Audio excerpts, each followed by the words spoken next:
What is going on, everybody? The date is August 18th, 2011. This is Killah Cavalry with Jedi Mind Tricks Productions, bringing you our second ever podcast about nothing. It is the Seinfeld podcast. In fact, it is so about nothing it is yet to be named. And we'll continue to try to work on that for you guys. Joined as always by my good friend, we have Illconsistency. What's going on, guys? What is going on indeed? We're going to run down a couple of news stories for you, try to get a little more organized than last time, but I'm sure we'll inevitably drift off the tracks, and that is half the fun. Started off with, if you had to pick, sir, between sex and video games, what would you choose? Why do you have to make me choose? Is the correct question. I don't know, that is a hard decision. I do enjoy video games, but I think I would give it to sex. You know what? Girls would not disagree with you. Actually, they would disagree with you, surprisingly enough. According to a recent survey, gamer girls, girls who enjoy video games, surveyed, women who play online games are more likely to enjoy playing games than they are likely to like having sex. 84% of female gamers surveyed said they enjoyed their gaming sessions compared to only 70% of ladies who said they enjoyed sex, which that partially might be the guy's fault, to be honest with you. But let's see, 75. That's compared to 75% who enjoy taking a bath. So there's 25% of ladies out there that don't enjoy bathing, which is kind of a scary side note there. Gamer That's girls. a big percentage. Yeah, I know, right? 1 out of every 4 is nasty. Yeah, I was really surprised to find this out, because I didn't think girls to be into games as much as guys, and the ones that are, I mean, surely they wouldn't pick video games over sex. But there you have it. We got some really game crazed females out there. I'd like to get the female perspective on this in a little bit if we could. Alright guys, as promised, bringing you the female perspective, we have Miss Pandora's Revenge on the line, a.k.a. Jen, Hello. a.k.a. First Lady of Jedi Mind Tricks. What's going on? Alright, Miss Jen, you would classify yourself as a gamer girl? Yeah. Only for Halo. Huh? Yeah, I mean, you play more than we do. There was a recent survey that said 84% of ladies who play video games enjoy their gaming sessions compared to only 70% which enjoy sex, which begs the question, which would you prefer? And what do you think about that survey? I think that survey proves that there is a lot of bad lovers in the world. There is no way I would choose gaming over a guy. There's no way. That's exactly what I said. I said it's probably the guy's fault. That survey goes on to also say that only 75% of the ladies enjoy taking a bath, which means 25% of them don't. Don't take Doesn't baths? speak too highly of gamer girls. Yeah, they don't enjoy baths. Well, occasionally it's okay, but it better be followed by a shower. Just because you're sitting in your own dirt. Why would you do that? That's gross. I think they were talking about washing in general. Yeah, they don't bathe because they play games. Oh, that's disgusting. Oh, that's gross. There is a lot They of just dirty washed their girls face out in there. Mountain Dew. Oh, It's Don't just wetting say- out Mountain Dew, Oh. skin all sticky. that's gross. I don't know. They must have, I don't know, interviewed some gross girls. I don't know. That's nasty. There you have it. But yeah, that leads us on to what's going on today. Right now, you have a conference, GameCon 2011, is currently taking place, in which they're unveiling several different games that are out on the market. The makers of the wildly successful and popular underground Minecraft series are releasing a game called Cobalt. Don't have a whole lot of details on it yet, but you can expect it to be quirky and different, and it'd be something to pay attention to. What systems will that be coming out on? PC, I suppose. Minecraft is a PC game, and I believe the developers will be sticking to that. But talking about a PC game which will actually be coming to consoles is the extremely long-awaited Diablo 3. I think only Duke Nukem 3D was longer in the making than this game. But Blizzard says they're very, very serious about it, and they are working on releasing the game for the console. Obviously, they're going to have to retweak some things to make it a little bit more playable on the controller than it would be on the keyboard. But for you Diablo fans, there you go. Now, you told me about one that you heard on GameCon about a old Nintendo 64 classic that they're releasing for the Xbox. Yes, You want to fill us in on that one? They're reloading, or remaking, if you will, GoldenEye 007, which was a big video game from my youth. I know. I think we played it a little together. It was more towards the end of its era, though. But, yeah, the graphics look amazing on it, actually. And it's called GoldenEye 007 Reloaded. Looks to be the exact same game, just revamped, kind of like they're doing with the Halo Combat Evolved. But yeah, I'm definitely going to pick this one up. Yeah, I have to say that was the seminal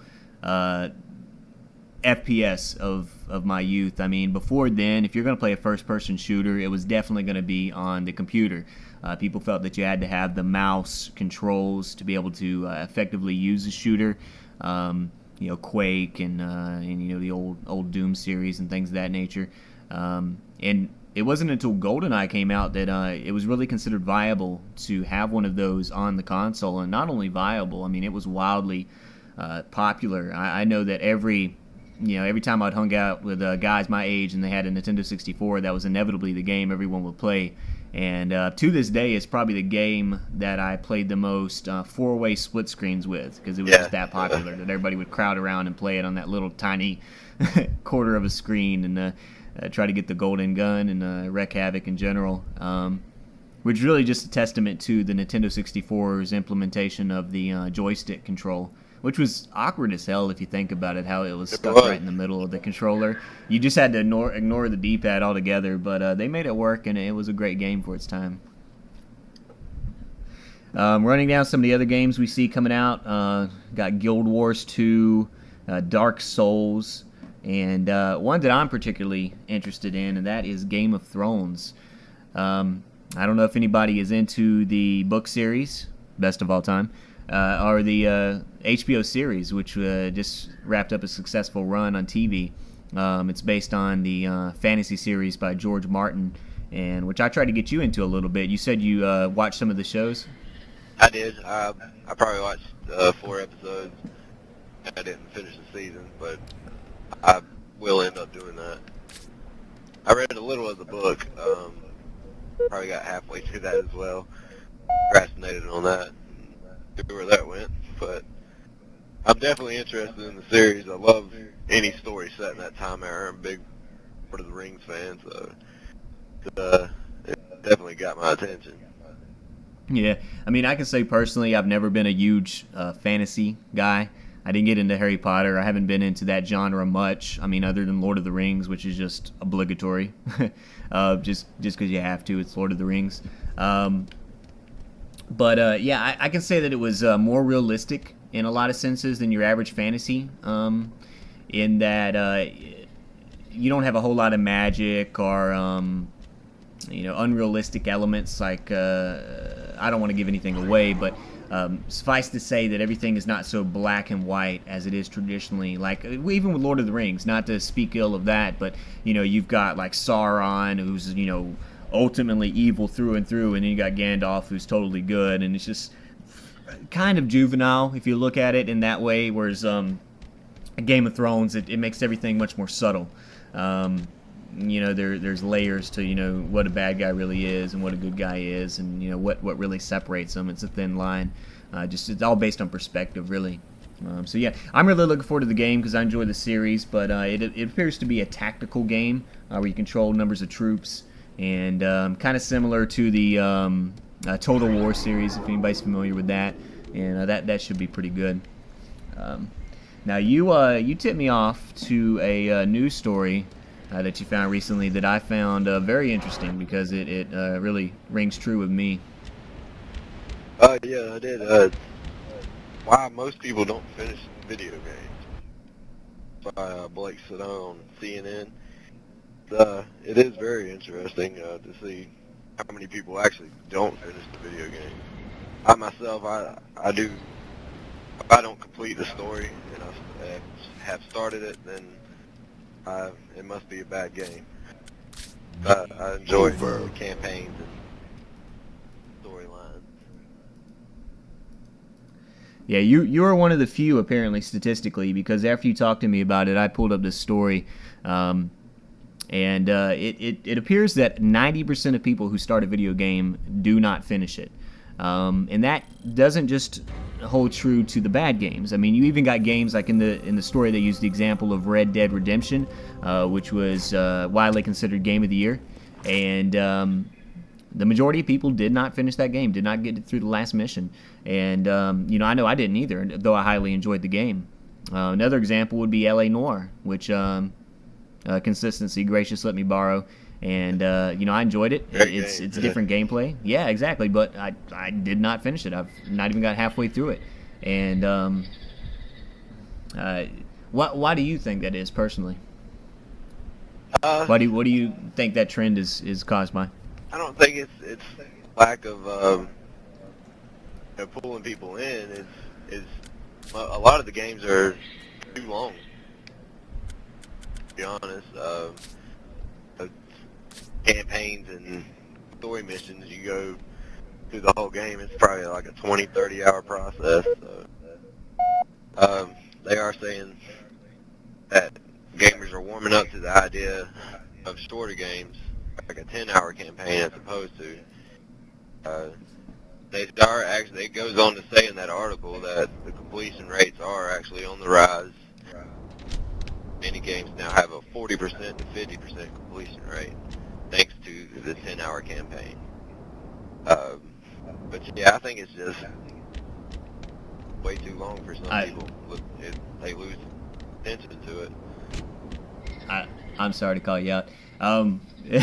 It does show the 30 to 40, but that is actually referring to the age of the standard gamer now, and versus the completion percentage, which they say is still around 10%. Which actually, I mean, I didn't think about this, but when the story said it, it made sense to me that the reason why a lot of people aren't finishing the games is because they are getting older. And perhaps don't have the attention spans that they used to for games in general. It says that the average age of a gamer today is 37 to 41 years old. Where they say at the beginning of the 21st century, the average age of the gamer was mid to late 20s, which is currently our age. So we're a little behind that curve a little bit, but I know that I've certainly experienced it. When I was younger, I was much more patient in video games in general. A key example of that would be the old Nintendo classic Balloon Fight. You remember that game? I do. The Infinite game. That game was fucking ridiculous. There had to be over 1,000 levels, and they were all very similar, but we would play that game for hours on end, and it was just the most basic gameplay. I mean, imagine Donkey Kong. I mean, you'd run around popping balloons. I mean, that's really what the game was, and I could play that back then, but nowadays I really can't keep up with it. It can't hold my attention. I guess unless it's multiplayer, and then it just gets a little more intense, and I enjoy it.